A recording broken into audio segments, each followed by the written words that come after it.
Ladies and gentlemen, good day and welcome to SBI Cards and Payment Services Limited Q2 FY22 earnings conference call. As a reminder, all participant lines will be in the listen-only mode, and there will be an opportunity for you to ask questions after the presentation concludes. Should you need assistance during the conference call, please signal an operator by pressing star then zero on your touchtone phone. Please note that this conference is being recorded.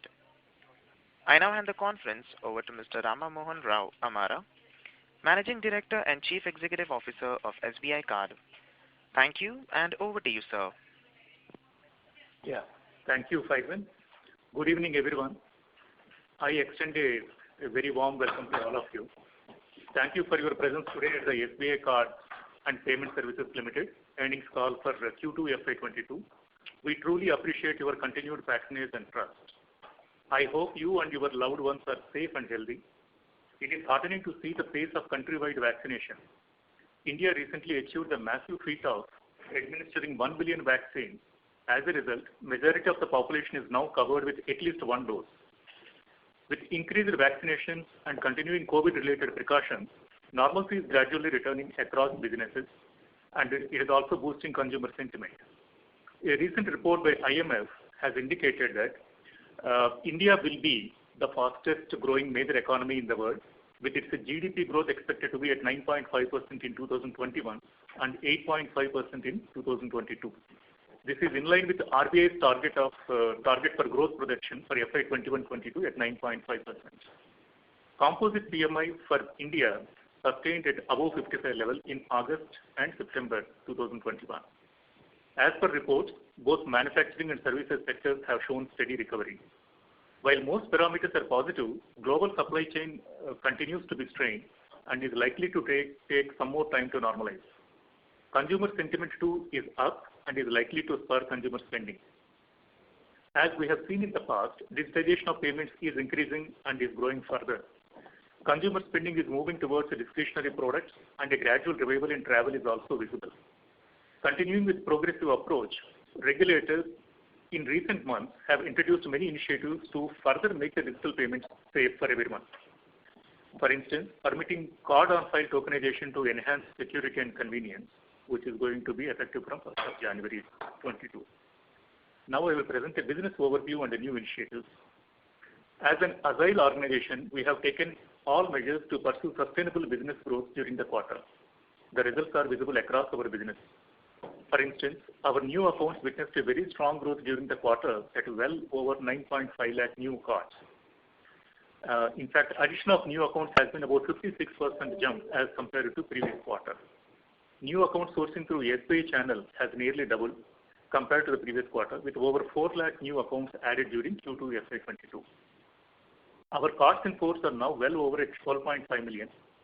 As a result, we have been able to increase our market share in cards in force, maintaining our position as the second largest card issuer. Positive business momentum can also be gauged from growth witnessed in spends. At well over 43,000 crores during the quarter, SBI Card witnessed the highest ever spends during the quarter. There has been a sharp increase in both retail spends and corporate spends, with both witnessing a 41% and 80% year-on-year growth respectively. Noticeably, online spends continue to grow steadily across most categories. Importantly, and as expected, with gradual normalization of the situation on the ground, past spends across most categories such as departmental stores, health, utilities, education, consumer durables, furnishing and hardware have surpassed pre-COVID levels, that is December 19 to February 20 levels, with apparel and jewelry registering the highest growth. Travel and entertainment related transactions too have finally witnessed impressive growth, though they are still to reach pre-COVID levels. During the period, we rolled out varied initiatives to keep our customers informed, inspired, and engaged. For instance, our campaign Khushi Ka Credit Card. In line with an increased preference, we continued offering customers with easy payments such as EMI at low interest rate levels, which have been received well. We initiated steps to further improve, strengthen, and diversify our portfolio. BPCL SBI Card got introduced on the RuPay network during the period. We are noticing continuous steady improvement in delinquencies. We have also successfully switched to new mechanism for recurring payments as per the deadline mandated by RBI. Not only on business, but we have also maintained a strong focus on our commitment to create value through ESG. We have funded second waste management facility to recycle plastic waste at Ecotech Pearl, Greater Noida. We continued our investments towards skill development, healthcare, dry ration support, etc. to underprivileged. Significant strides towards diversity and inclusion with the launch of Women Alumni Hiring Program, inclusive hiring for people with disabilities. I would like to express my special gratitude to all my colleagues at SBI Card who rose to the challenges and diligently followed their professional responsibilities that have helped us to reach so far successfully. Let me now take you through our financial performance for Q2 FY22. Our business model is inherently strong with robust fundamentals, and based on strong business performance in the quarter, the company has delivered profit after tax of rupees 345 crores at 67% year-on-year growth. Driven by growth in spends, receivables have grown by 12% year-on-year to close at 26,700 crores plus, further leading to a total income at 2,695 crores at 7% year-on-year. Our operating expenditure was higher by 25% year-on-year, driven by higher business volume. On asset quality, our GNPA has come down to 3.36% as compared to 3.91% at Q1 FY22. Net NPA for the period is at 0.91%. The overall management overlay to cover ourselves for future credit risks stands at 231 crores as on September 21. Despite addition of 105 crores towards RBI RE 2.0, the overall book has declined from 1,376 crores in Q1 to 1,030 crores in Q2. The share of RBI RE book stands at 4% of total receivables as against 6% in Q1. For the RBI RE book, which is between 30 days to 90 days, the company continues to provide its stage 3 ECL rate of 64.9%. But for the RBI RE book greater than 90 days, the company provides it 100%. Return on average assets for the quarter ended September 21 is at 4.9%, which is higher by 155 basis points as compared to 3.4% for Q1 FY22. And ROAE is at 20.1%, which is higher by 594 basis points as compared to 14.1% for Q1 FY22. On liquidity and capital adequacy, our liquidity position continues to be strong during Q2. Our capital adequacy ratio for the period ended September is at 25% as compared to 25.3% at Q2 FY21. In Q2 FY22, our Tier 1 ratio has improved to 21.8% from 21% at Q2 FY21. Our liquidity coverage ratio for the period ended September 21 is at 74% as against a statutory requirement of 50%. Our credit ratings remain excellent with A1 plus and AAA ratings by CRISIL and ICRA for both short-term and long-term borrowings. These strong credit ratings by the rating agencies reflect our robust financials. While the future impact of COVID-19 on the company's results remain uncertain, I would like to reiterate that as of now, most of the business activities are back at pre-COVID levels, including sourcing of new accounts and spends on credit cards.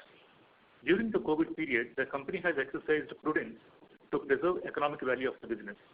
While we remain watchful of macro environment, we will continue to pursue all opportunities for sustainable business growth. With that, let's open the call for questions, Faizan. You may please open the call for questions. Thank you very much. We will now begin the question and answer session. Anyone who wishes to ask a question may press star and 1 on their touchtone telephone. If you wish to remove yourself from the question queue, you may press star and 2. Participants are requested to use handsets while asking a question. Ladies and gentlemen, we will wait for a moment while the question queue assembles.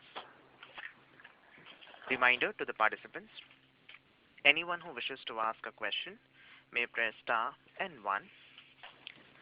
Ladies and gentlemen, in order to ensure that the management is able to address questions from all participants in the conference, please limit your questions to 2 per participant.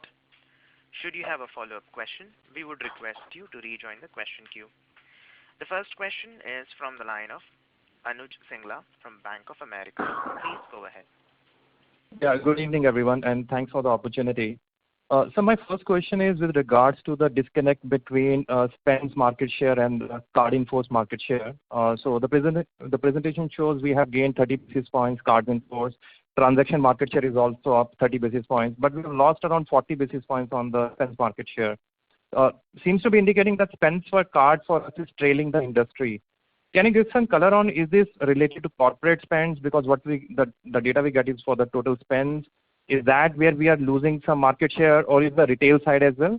And the corollary to that question is, what are we doing something to address this? Yeah, Anuj. Yeah, with regard to your query on the market share disconnect between the cards in force and spends, you are right. To some extent, it is on account of corporate spends. While transaction share-wise, we have been maintaining a transaction share steadily improving. We feel like the competition, perhaps the third largest player, actually recorded better spends. We have seen, like public information is also available in August, where their month-wise, when we look at their spends crossed our spends, that's a fact.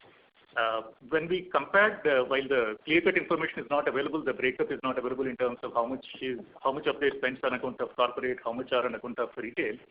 A comparison of their trajectory in terms of transaction share versus the spends does indicate that transaction size has increased of late for ICICI. That's a clear indication that it's a play of corporate spends. We have adopted a consistent approach. We never wanted to take undue risk in terms of this corporate exposure. Because we feel like with a low margin kind of corporate spends, it is always like we need to be mindful of the risk. Their risk appetite was perhaps, I think, maybe different. We are evaluating the opportunities to ramp up while keeping an eye on the risk. Okay, understood, sir. And the second question is with regards to, again, regarding the disconnect between spends growth and the receivable growth. So QOQ spends have risen like to all-time high, which you mentioned, 31% QOQ growth. But the receivable growth is only 9.4%. And within receivable, revolver in term is only 5.8% on a QQ. So as the transactors has increased. So one question is it something which we see in the second half as well, where the spends tend to continue to do well, given the festive season, while the receivable growth will remain muted? And the second part is, what is driving this significant rise in transactors? Is it seasonal? Is it something which is there in the economy? If you can provide some help there. Hi, Anush. So the way in the cards, what happens is that, and I'm giving you the flow, when the customer spends on the card, at that point of time, either you get some amount of spends on the EMI, which we call it as a subvention spends. Some we convert immediately into a closed-ended, which is what we call flexi-pay. So when you see the spend increase, along with that, the closed-ended loans also have been increasing. The new closed-ended loans have been increasing at a higher pace than the earlier ones. Okay. The second thing is that the transactors for example, let's say whatever new spends are happening in the month of September, so that will come initially as a transactor spend, and over a period of time that starts getting converted into some, depending on the kind of portfolio, spending patterns, repayment patterns, it gets converted into revolvers. And you are right, it is to a degree the asset built up follows the spends on the card, because unless until there is spends and transactions, the asset build up will not happen. Okay, that is point one. Second thing is the rates are not exactly the same. You will never have, if there is a growth of 100% on spends, then 100% of asset will increase. That is also not there, because there are old asset some of that gets repaid, new assets get built. The percentages vary depending on the profile mix and the consumer behavior mix, which is happening at that point of time. But we are hoping that in the Q2, because of strong spends which have come up, that will build up into asset in Q3. And Q3 is hopefully, as of now, we are seeing very strong. And if there is no COVID overhang, we should be able, that it should give further boost to spends, which again, because that's the input to building the asset. Thank you. Mr. Singla, may we request that you return to the question queue for follow-up questions. Thank you. The next question is from the line of Amit Nanavati from Nomura. Please go ahead. Hi, sir. I have a question on revolver, right? Basically, you've seen, at least at a macro level, you've seen higher attrition and pay hikes for the IT and banking industry in general, right? So salary levels are going up and going up nicely. Does this, historically you would have seen, but just if you can give some sense, does this increase the propensity to kind of leverage through cards, or generally the needs to revolve goes down in that transitory period when your salaries are rising and your spends kind of catch up over time? So, can you just repeat the question? I think the line was not clear. Am I audible now? Yeah, better. Yeah. So basically, you've seen, the largest salary segment, right, from an industry perspective would be IT and banking. Here you've seen higher attrition, higher pay hikes across the board. Does this historically, you would have had some sense, does this increase the propensity to leverage through credit cards, or does it kind of, for that transitory period, reduce the need to kind of revolve, which means your revolver book takes much longer time to kind of build up? The spends may go up, but the revolve book may not go up in tandem. No, we have not seen that. Okay. And in fact, in earlier multiple calls, we have reiterated this. What we see here is, today when the customer is spending, he has multiple choices to convert into a close-ended term loan balance. Okay, so he can convert at the point of sale itself. The interest rates are very low, very competitive, 14%. If he wants to do it at a later date before the payment due date, anywhere between 14 to 22%, the interest rates are available. So revolving is more from a short-term funding perspective that the customer uses. If he thinks funds coming back to him in next 1 or 2 months, people will revolve in that sense. Okay? Now, given that is the scenario, after COVID and after RE, we had shifted almost 9% of our asset into RE. All that 9% was revolving at one point of time. So now the new cycle has to start after this. So the new cycle is what we see has already started. This new cycle is, first you're getting new customers. That is already upwards of 9.5 lakhs for this quarter.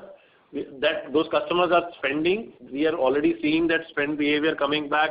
Average spends are higher than pre-COVID level.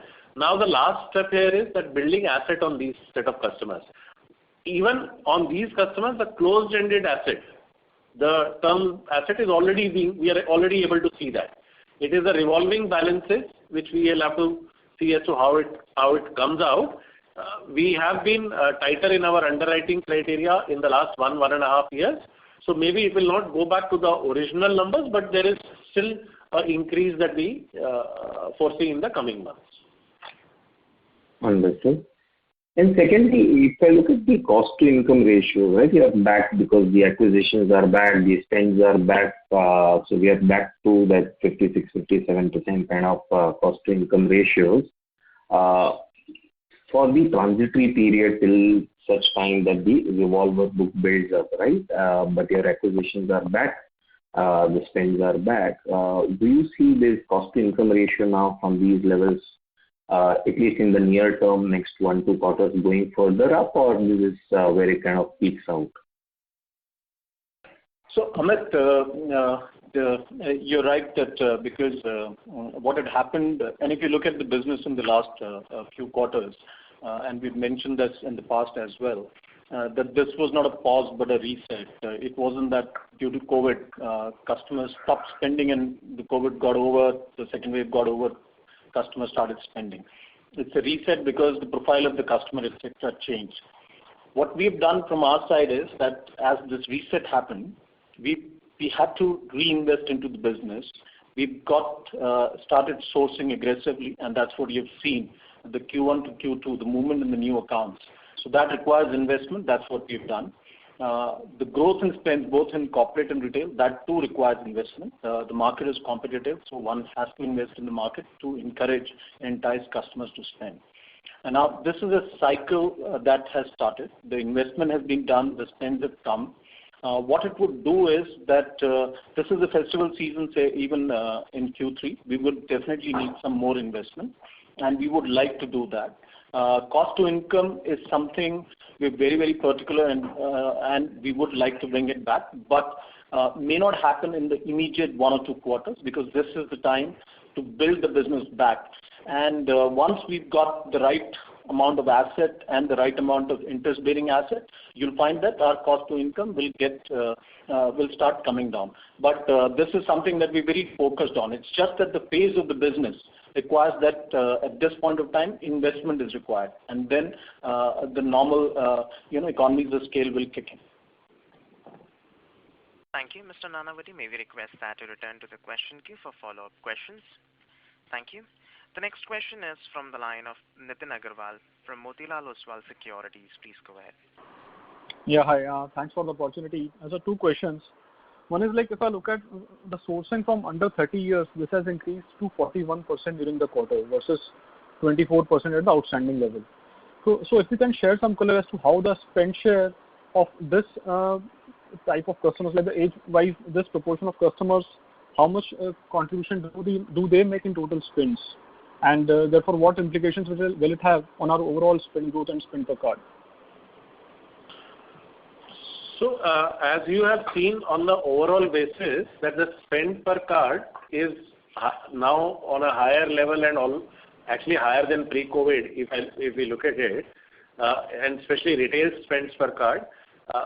The reason why we go for more younger customers is that so that we are there longer with them in their lifetime. So the earlier you get them at the stage of, let's say, 22, 23, as they have started their jobs and they are starting to get their salaries, the moment you start with them with a product, which is, let's say, a 500 rupee product, even if they are in tier 2, tier 3 cities, over a period of time, as they stay longer with you, their incomes will rise, and we have seen that happening with us. Customers have been with us for almost 15, 20 years, and over a period of time, we will upgrade them. So the income stream from these customers is not to be looked at from a more lifetime perspective, and this is what we have seen, that these customers stick with us. Right, but fair to say that over the next couple of years, till the time you are able to upgrade, the spend per card and the overall spending can come down and we may lose spend market share? No. So, see, spend per card and market share are 2 different things. As our MD sir was saying, that market share is because of retail and corporate or B2B spends mix, and their top line play at low margin is more B2B spends.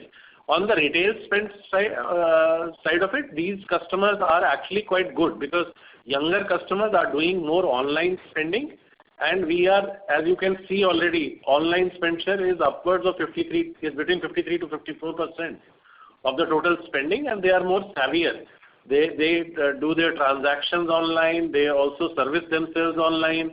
The cost comes down over a period of time. So it is on an overall basis, we believe that they are the right TG. In fact, our target TG has always been anywhere between 27 to 35.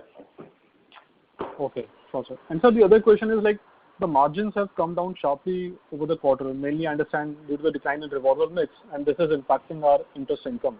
But now also the cost of funds has shown an increase. So what is the outlook on margins around over the next couple of years? Yeah, you are correct. NIM has definitely recorded slight decline. It is also a function of a composition where the transactor balances now account for 37%. As the revolver starts, Girish also said, a transactor balances will take some time to get converted into revolver. As we see some pickup in revolver, definitely the yields will improve. Of course, to maximize the income, we were focusing on, in fact, the close or what we call closed NEA or otherwise the EMI-based kind of loans. We were focusing on ramping up the Flexi Pay, otherwise Encash, etc., and including subvention. We were able to keep pace with the growth in NEA in terms of them. That's the reason the shares continued at 32%. But having said that, these are the kind of investment what we need to make, and that so it will take time to improve the NIM. But NIM is only one part. I mean, interest income is only like a 45 to 46% of our overall revenue. We have the other major contributor by way of fee income and other income. So there we were able to get good growth quarter on quarter. With that, we were able to absorb the elevated expenses, particularly the OPEX. 25% increase was there quarter on quarter. That we were able to absorb that, and then still able to maintain earnings before credit cost in absolute terms. I'm not talking about as a percentage, but in absolute terms, we were able to maintain the EBCC. So this is the kind of investment what we are making now, which will give the results in the subsequent quarter. Sure, sir. Thank you so much. Yeah. So on the cost of funds side, this is more of a play of averages. What we are seeing is our daily cost of funds is more or less the same, and we think that we should be able to maintain this in the coming quarter as well. As Sir said, it's more of a, as the transactors start getting converted into revolver, the yield would go up, and therefore that's what play on the NIM side will come more from the yield rather than from cost of fund. Cost of fund would more or less be, static. Sure. Thank you so much. Thank you. The next question is from the line of Subramanian Iyer from Morgan Stanley. Please go ahead. Hi, thanks for the opportunity. I had a question on ad quality. So if I just run some computations, what I see is that the net slippages for the quarter were roughly about 585 to 600 crores, and so it is broadly flattish quarter on quarter. So how should we think about this going forward? While COVID third wave is obviously an uncertain thing, but other things remaining the same, would you expect this number to come off pretty sharply and normalize? So if you were to look at our overall GNPA, they have been sequentially declining quarter on quarter. So we were 4.99, we came down to 3.91. This quarter we are down to 3.36. And as you would notice, a lot of our stress book is getting written off and running off. So as more and more of the stress book goes out, we should see this on an improving trend. So you're right, this should improve over, everything else remaining unchanged. We should expect this trend to continue. Okay. I think the impact was focusing on net slippages because the NPA going down is also a function of write-offs. Point taken that you expect to improve. The other question was on basically how should think about the jaws between income growth and cost growth and maybe medium term over the next 2 to 3 years. Do you expect to see a bit of non-linearity in costs and income growth over medium term, or as you said that you need to keep investing for some time? So when you look at the income growth, as Sir had mentioned, while the interest-bearing asset, especially the revolver side, was on the lower side, we got the income from the fee and services. As we see higher spends continuing, the trend on spends continue, we'll continue to get that income. It's just that the transactor conversion into interest-bearing asset, whether into an EMI or the revolver, that would change the game. In the near term, I would say that cost to income would remain elevated because we would like to pump in a little bit more money into the market. One is the competitive scenario. Second is it's the rebuilding of the business because 1.5 years you've seen that the spends were moving. It was not a clear line of growth. It was coming up, but because of some disruption or the other, it would come down. This is the first time we are seeing that in the last 4 or 5 months.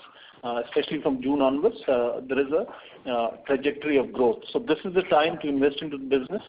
The jaws on income and expense at this point of time, I would say that from the business side, we look at it time to invest.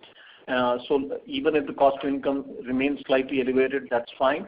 The moment these customer spend starts converting into asset and asset into interest-bearing asset, you'll find that the cost to income and the operating leverage, everything will start moving in a different direction. So that's how the business will work, and that's how we are looking at it, and that's how we are working towards investing into the business. Thank you. Mr. Iyer, may we request that you return to the question queue for follow-up questions. Thank you. The next question is from the line of Dhaval Gada from DSP Investment Managers. Please go ahead. Yeah, hi. Thanks for the opportunity. I had two questions. First is just on the revolve rate. I just wanted to sort of clarify, how when do you see, the company return to about 38 to 40% revolve rate, which we had seen pre-COVID. In your experience in the past, like how many quarters does it take to build up that kind of level from current 27% odd level? And the second question was around, you've been working with some of these fintech companies on the small ticket products, unsecured products. Just wanted to understand, would you be able to give some size around your pay later business with these companies in terms of number of customers or the monthly volumes that you do with these partners today? Yeah, those are the two questions. Thanks. I think with regard to your query on the revolver, I think last year when we compare the asset composition vis-a-vis the last year's corresponding time, I think it is at an elevated level of 34-35%, mostly on account of this moratorium, which actually where no repayment was envisaged or no repayment was demanded unless and until voluntarily it was paid by the cardholder. That definitely resulted. Ideally, also we would like to have a one-third. Like that is typically a kind of stable state kind of composition. But as we responded earlier to one of the queries, the last 1.5 years we have tightened the risk filters in order to tackle the asset quality. Automatically, that brings in a kind of less risky customers who may have lesser propensity to revolve also. And now we are seeing asset quality is improving steadily. So we are recalibrating our appetite in a gradual way. So obviously that will also permit slightly a new segment of customers who can add to the revolver. So this is a journey. I mean, very difficult to envisage whether we are going to come back to normal composition in 2 quarters, 3 quarters. But we will never lose any opportunity to maximize the revenue. In fact, that is what we said earlier. If a customer may not have a propensity to revolve, but then we will be offering a very, the EMI kind of loans at a competitive rate in order to maximize the revenue. Yeah. Other part of fintech, can you respond, Girish? So we have no specific tie-ups as of now with any fintech on giving small ticket because we are doing credit cards only. Only thing that we do here is that all our customers are able to, when they are making a transaction, we have tied up with a lot of partners so that they can convert their spends into a pay later of 3 months or 6 months or 9 months while purchasing the goods itself, and especially on the online. So all these facilities are available on Amazon, Flipkart, Paytm, almost all large top players. But he has to have a SBI credit card to avail that facility. And we see very large volumes there. We have not declared the numbers, but the volumes are very large when in our customers itself who are utilizing this facility. And that would be part of our EMI book, is it correct? It's part of our term loan book, yes. Term loan, okay. And just one data question, what is the size of the EPP book now and any provision that we carry on that portfolio? EPP should be very small. EPP is insignificant and it's in the normal course of business. We don't even call it out. That was there in the first RBI RE. At that time, we were looking at converting the customer into PP. Now it is not something that is happening. It's a very small this thing. And just technical point, you said revolve rate and revolver. I'll just clarify. What you see in the asset is revolver. Revolve rate is revolver over revolver asset over revolver asset plus the transactor. So our revolve rate is around about 43%, revolver are 27% of the asset. Just a technical point. Your question was still relevant. Yeah, thanks. Thank you. All the best. Thank you. The next question is from the line of Saurabh from JP Morgan. Please go ahead. Yeah. Hi, sir. Sir, two questions. One is, what percentage of your spends are travel, and how much is it down, versus December? It's not clear from your line, sir. Please check. Sorry for that. But your question was how much percentage of your spends is on travel? That the question? Yeah. Sir, on page 10, the last category, what percentage of your spends are from travel, that segment, and how much is it down, versus pre-COVID levels? So travel, typically on a pre-COVID, because I am taking the whole category, travel agents, airline, and that. Because there used to be a variation on a monthly basis, but would fall anywhere between early double digits. Okay, so it used to be that. At this point of time, as we have put in our investor presentation, it is lower than pre-COVID number. Travel, entertainment is actually the only category which is lower than pre-COVID. Rest everything has gone up, and the best part is that the point of sale also has gone up versus pre-COVID. So this travel and entertainment as a category is still down, primarily because overseas travel is still not opened up and international travel has to go up. Domestic travel we see is almost close to normal. Yeah, sir. And how much is it down versus pre-COVID? I mean, can you quantify that percentage? Okay, so it is around, it would be around 2/3 to 70% of the pre-COVID numbers. Okay, got it. The second, sir, is on this pay later thing. So, some of the other private banks have launched a separate pay later option, for their customers. So, will it be a fair understanding that if SBI would launch the pay later option, that should rest within SBI Cards? I mean, it will flow through SBI Cards, or that can happen separately as well? We cannot comment, or we don't know what's the strategy of SBI in terms of BNPL. But as far as we are concerned, like a credit card, you are already aware, it is always like a BNPL plus. So, but the space is interesting. Definitely, a lot of buzz is there, a lot of activities happening. Number of players new players are entering that space. We are watching it closely, and as a segment, we feel like it's a different segment, slightly different from a matured credit card customer base. But it is like expanding the market. So it is like mostly it is new to the credit kind of segment of customers. It's a very, very thin file in bureau, that kind of segment. Once they evolve, then they can become like a credit eligible for the credit card, giving credit cards also. So we see it as a kind of opportunity. We are just observing, but we don't know much about SBI's plan. Okay. And one last question with your permission, sir. Basically, on your credit losses, given we have almost gone through 18 months of COVID, and I'm assuming your underwriting filters were tightened through these 18 months, will it be fair to assume that as your, this restructured book rolls down and we come out of COVID, a forward credit cost should actually be lower than normalized levels of this 7% odd? I mean, we have always maintained that actually the trajectory of the credit cost will be correlated to the trend of RBRE. So that's a reasonable assumption that as the RBRE share comes down further, you can expect corresponding kind of improvement to happen, definitely. Thank you, Mr. Saurabh. May we request that you return to the question queue for follow-up questions. Thank you. The next question is from the line of Antariksha Banerjee from ICICI Prudential AMC. Please go ahead. Yeah. Hello. Am I audible? Yes. Yeah. Thanks.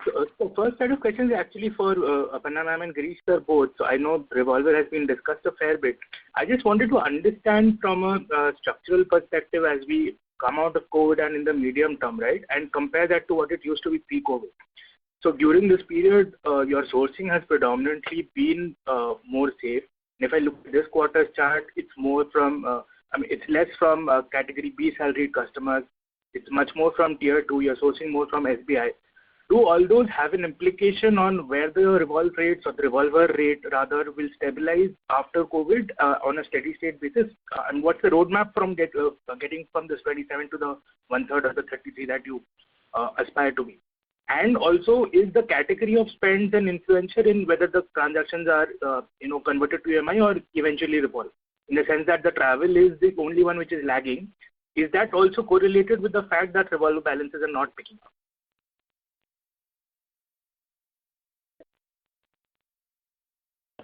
Okay. So, two parts to your question. I'll try and answer the first part, actually the second part. Yes, there are certain categories which are more amenable to converting into the EMI products. And these categories would be consumer durables, specifically purchase of smartphones. This category would be large ticket size furnishings. This category would be people travel. Obviously, as international travel used to be in one of those categories where people who do it for leisure would convert into and pay into installments.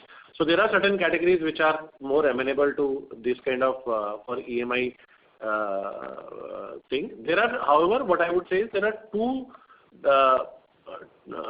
tailwinds to this. The first is that as the overall spending increases, and the customer spends more, there is a propensity to convert that into installment payments. The second is there are a lot of these categories, especially in tier 2, are now opening up majorly. So smartphone penetration is going up, people changing smartphones every year.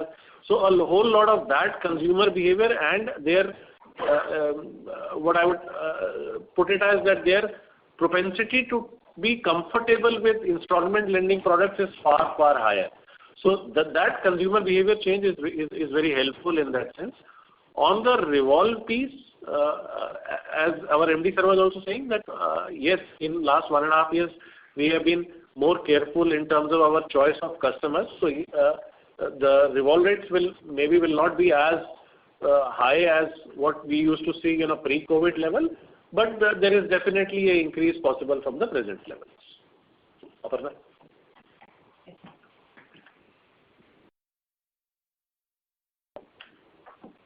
Thank you. Mr. Banerjee, may we request that you return to the question queue for follow-up questions. The next question is from the line of Abhijit Sakhare from Kotak Securities. Please go ahead. Yeah, hi, good evening. First question is on the tokenized payment product. Just wanted to broadly understand what's been the user adoption of this particular product. Specifically, customers using SBI cards at an offline location and paying through a QR code specifically. So at the back end, it gets paid out using SBI cards, but the front end is essentially some form of QR code out there. Yeah.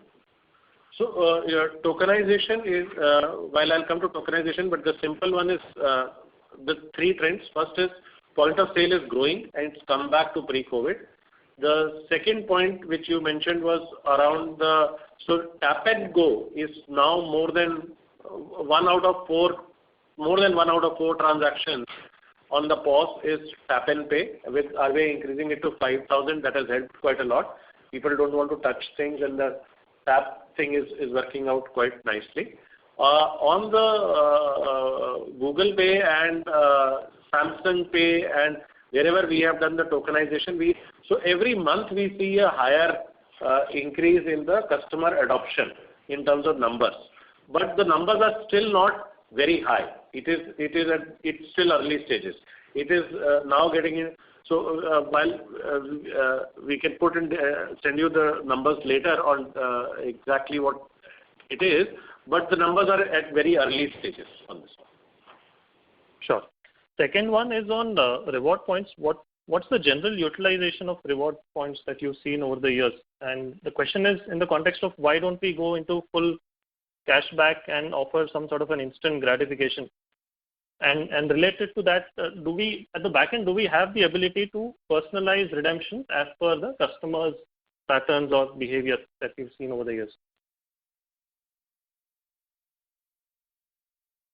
Okay. We do cashback, which is instant cashback with online pay. So presently there is a one which is running with Flipkart. You can go there and use your SBI card to get a 10% cashback.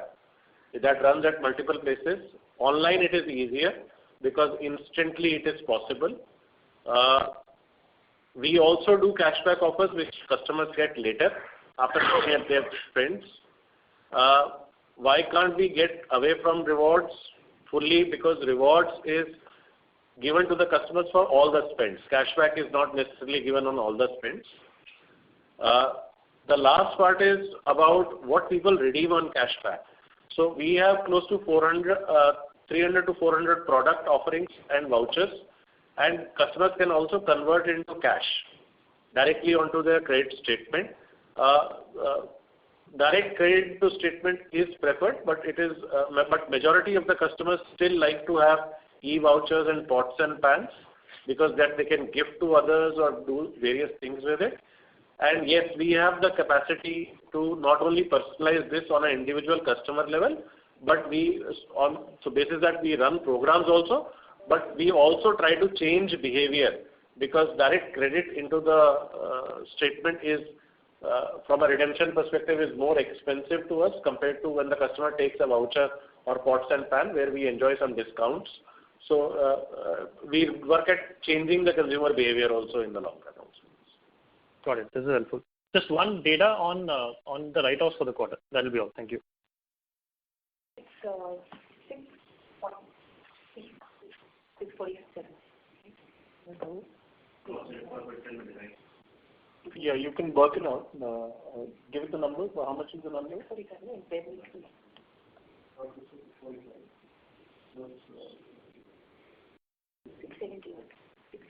It's about the write-offs would be 670 odd.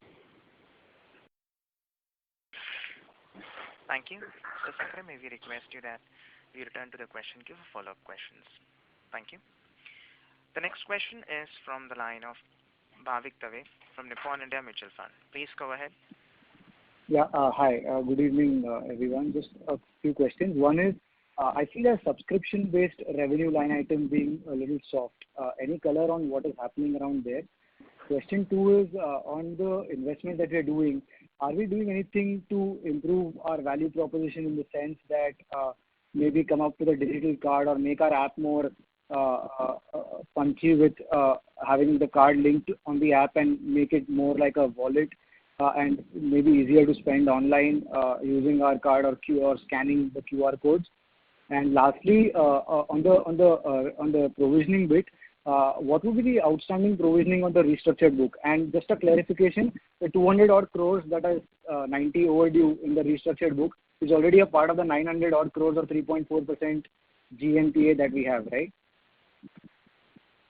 Yes. So I think just a correction on the earlier one, I had mentioned the gross write-off is 670. This should be about 640 odd. That's the right number.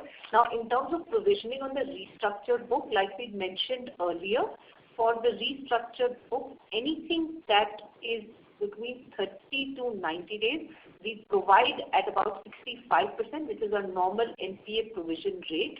And any NPA on the restructured book, we provide at 100%, and that remains unchanged. And yes, the RBI RE NPA is part of this 3.36 GNPA that is given us.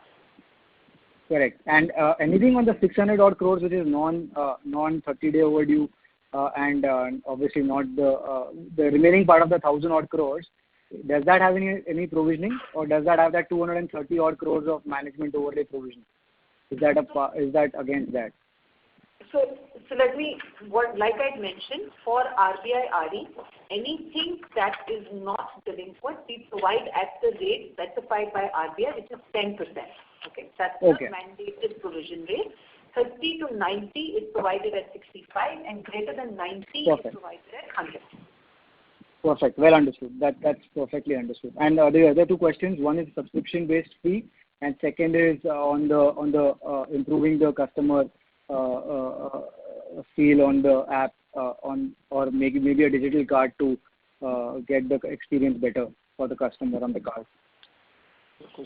Subscription-based fee. So you want to know the amount? Sorry. We know the amount, but I'm saying that the momentum on that, like pre-COVID and what it is today, the momentum of that spend growth of subscription fee has come off a bit. So just want to understand, are we getting more cards with at the lower end, or is a lot of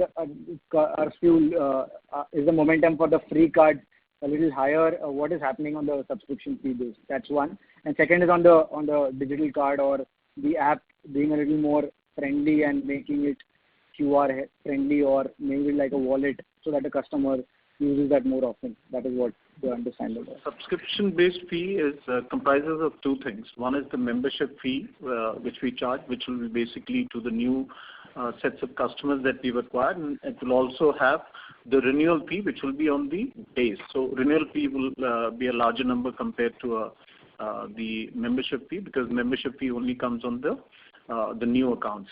Now, membership fee depends on the number of accounts that you're sourcing in a particular month or a quarter, and generally, if you source in 1 month,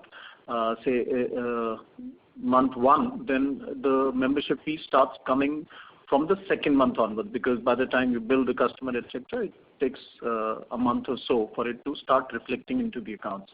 The other thing is that it gets deferred over a period of 12 months. So all the changes that you see are gradual in this. One is how you're picking up the sourcing. Second is, it's getting deferred over a period of 12 months. So the rise in that you see is gradual. As far as the fee is concerned, there is no, I would say that our sourcing of account has increased, so the fee will show a gradual increase, and also the premium portion of the total sourcing has also increased. So that too will help the uptick in the fee. But then, like I said, since it gets deferred over a period of 12 months, you don't see a drastic change in a particular period. Thank you, Mr. Dave. May we request that you return there was another part to the question, mobile app. So, yes, you're right. We are working on our mobile app, but we are looking at it more from a hyper-personalization perspective with respect to each customer, given that our number of customers is fairly large and people's requirements are different. Some people want it to be funkier, more wallet-like, but some people want it to be quite safe and have more security parameters built into it. So depending on how the consumer behavior is, we're wanting to look at how the UI UX of the customers. As far as the QR code and other things are concerned, the Bharat QR thing is already available on the app. Whatever is from a payment perspective is available on the networks, which is either Visa, MasterCard, RuPay or Amex, we make that available on our mobile app. Be it the QR code, be it the tokenization. So we've been working on that to give almost all the 100% of our servicing onto mobile app. So today, a customer actually doesn't need to get in touch with us unless until he's wanting to report a lost and stolen. That he can do on the app. But for most of the services, the customer can actually use the mobile app to service themselves. But you're right, it requires, we'll have to continuously update it, and we are working towards the same objective. Thank you. Mr. Dave, may we request that you return to the question queue for follow-up questions. Thank you. Ladies and gentlemen, please limit your questions to one per participant. Should you have a follow-up question, we would request you to rejoin the question queue. The next question is from the line of Rohan Mandora from Equirus. Please go ahead. Yeah, hi sir. Thanks for the opportunity. So wanted to mention two things. One was in terms of the employee cost, we are seeing a decline both Q1 and year-on-year. So just want to understand, is there a reduction on employees, or what is driving the reduction in employee cost? And second, on the liability side, the borrowing from CPs has been coming down. So earlier we had indicated from an ALM perspective, the CP composition fits into the scheme of things, but is there a change in strategy there in terms of the borrowing mix? I didn't get the second. So first, let me answer about the salary employee cost. Now, a couple of things. It has the cost of ESOP also. So a bit of accounting related thing as to how much charge has come, and nothing as such that we reduce the number of employees, etc. It is more the average headcount as a marginal change. So it's more of an accounting related this thing rather than anything else. So no reduction in headcount, etc. Yes, we haven't really increased the headcount. It's more or less stagnant at that level. So it's more to do with that. Sorry, I didn't get the second part of the question. If you can repeat that. In the borrowing mix, if you look at it, the commercial paper CP borrowing is at 6% in Q2 FY22. And if we look at the earlier part of FY21, it was around 15 to 20%. So from the ALM perspective, as you had indicated earlier, that CP does make sense because most of our assets are short term. So is there a change in strategy wherein we will have a lower CP incrementally because that would have probably some impact on them? Yeah, so let me answer this. One is when you say that our assets on the lower side, so one should borrow short term. No, it's not really like that. There is a core asset which is always there, so you need to borrow at different intervals as well. So that's the first thing. CP again depends on how much we borrow largely on the working capital limits. So we have a large working capital limits, and working capital limits. What happens is if you look at it the last few quarters, our asset buildup was not so much, and that was mainly because of the COVID-related this thing, and while we had higher working capital limits. So to avail of CP facilities, you need to be utilizing your working capital limits to a certain specific percentage. If your utilization is lower than that, then the CP is not available. What we did was, since in the previous quarters it was our working capital utilization was lower, we did not go to the CP market. We relied mainly on the consortium borrowing, but that too was coming more for us at the similar rate what we were getting from the CP. So from a rate perspective, we were not in any way got impacted. The instrument wise, yes, we changed. Instead of a CP, we took WCDL, etc. But our WCDL, etc. also hovered around a similar rate as the CP. So from a rate perspective, it did not impact us, but the instrument was different. Thank you. We'll take the next question from the line of Karthik Chellappa from Buena Vista Fund Management. Please go ahead. Yeah, thank you for the opportunity. So if we look at the 30-day activity ratio close to 50%, it's still about 4 to 5% below the pre-COVID levels. So over what period of time do you expect to reach that ratio? And related to that, if I look at the other operating expenses of about 1,200 crores, how much of that would be variable and linked directly to customer acquisition? Thank you.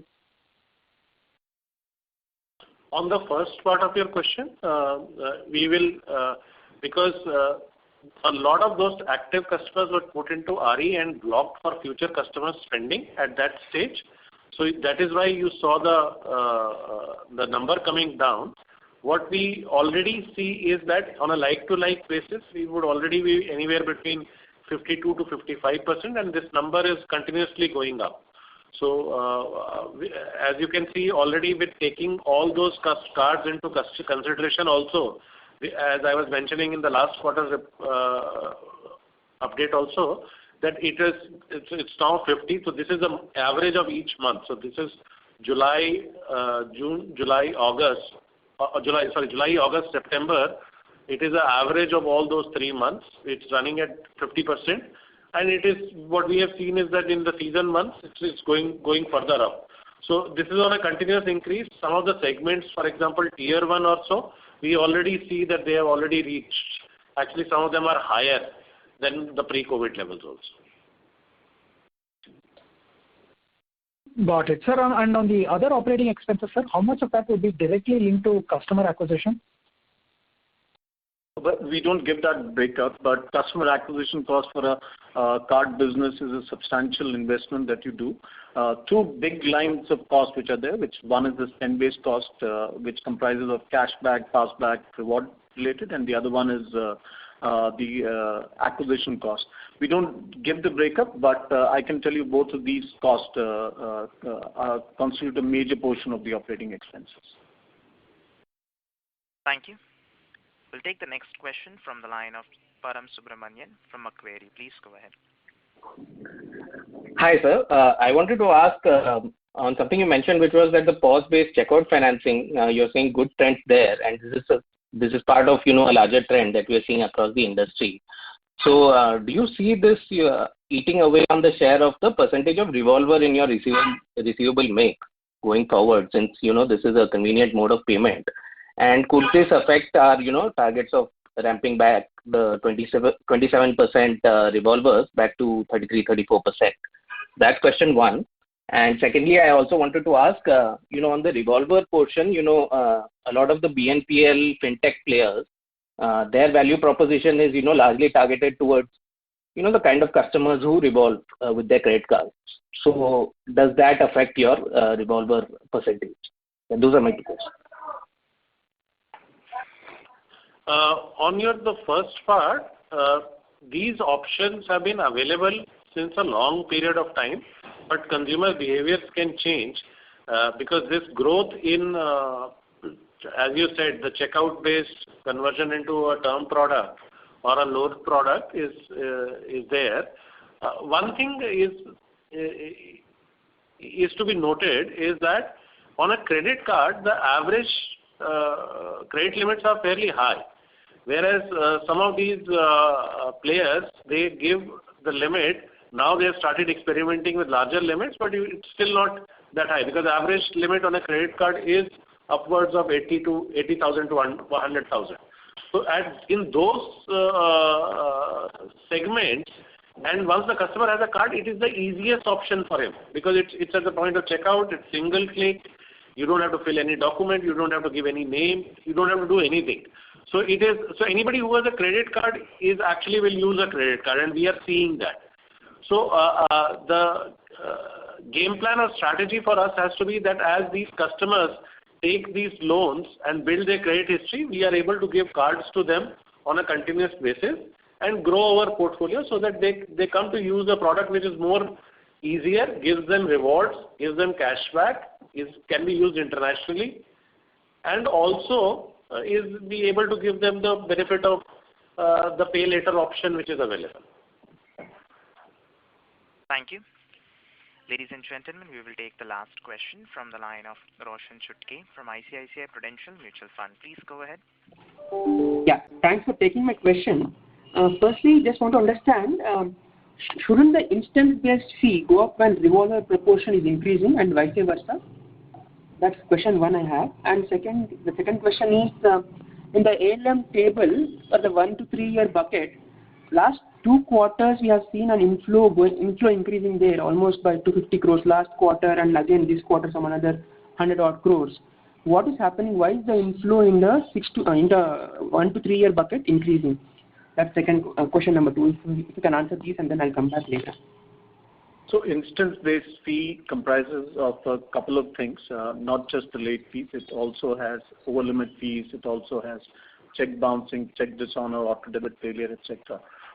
So while yes, you're right that if there is an impact on the revolver side, the late fees would get impacted, but sometimes it does get compensated by over-limit fees, etc. as well. So it's a play depending on which side is up, but yes, in the normal course, late fees and revolver side would go hand in hand because late fees and revolver come like that. So that's one. Second question, Roshan, you'll have to repeat. I couldn't really catch. There was some ALM 1 to 3 years. ALM 1 to 3 year has seen inflow last 2 quarters, consecutive quarters, substantial inflow. So what is happening there? In ALM 1 to 3 years inflow side, you have the EMI portion of our assets, which is there.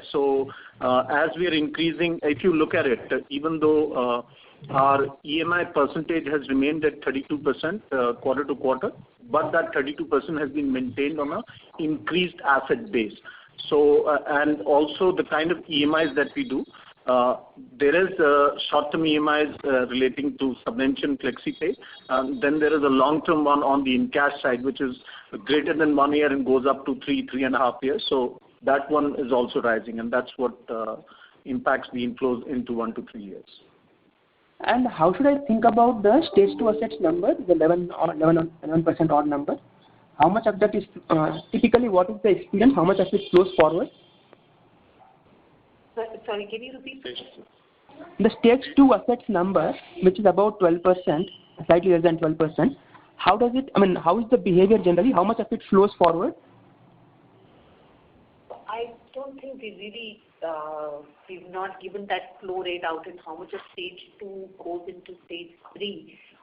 However, I think on a broad basis, I can tell you that we've seen an improvement in the absolute stage 2 itself quarter on quarter. I think like we mentioned earlier, as some of our stress pool gets out, the fact that our stage 3 assets are in general coming down, it's on account of 2 things. One, of course, is that the stress pool is getting out, getting written off, but incrementally, whatever we've been booking in the last 1.5 years, we have significantly tightened our credit criteria. So the quality of the book of the last 18 months is actually quite good. So overall, we are finding that slippages from 1 to 2 as well as 2 to 3 are showing an improving trend. Thank you. Ladies and gentlemen, that was the last question. I would now like to hand the conference over to Mr. Rao, MD and CEO of SBI Card, for closing comments. Thank you, and over to you, sir. Yes, thank you, Faizan. So with markets steadily reaching the pre-COVID levels, increasing consumer confidence shows that Indian economy is on a recovery path. So higher consumption trends visible in the ongoing festive season also indicate the same. We will continue to follow healthy financial and corporate governance principles, which form our core strength. Before I conclude, let me wish all of you a very happy festive season. Thank you. Enjoy the festivities and stay safe. Thank you all. Thank you. Ladies and gentlemen, on behalf of SBI Cards and Payment Services Limited, that concludes this conference. Thank you for joining us, and you may now disconnect your lines.